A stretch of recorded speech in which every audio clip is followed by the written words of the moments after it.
যেরকম কৃষ্ণলীলাতেও যদি আপনারা খুব মনোনিবেশ করে দেখেন, বিশেষত দশম স্কন্দ শ্রীমদ্ ভাগবতমে ভগবান সবার আগে সবার দেবতাদেরকে বলছেন বিভিন্ন গৃহে জন্মগ্রহণ করার জন্য।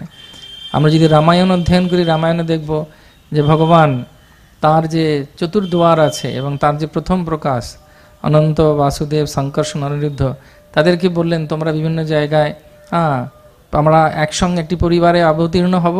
তার আগে তিনি দেবতাদের, গন্ধর্বদের সব জায়গায় বললেন যে বিভিন্ন বানর কুলে, ভল্লুক কুলে বিভিন্ন জায়গায় গিয়ে জন্মগ্রহণ করার জন্য বললেন।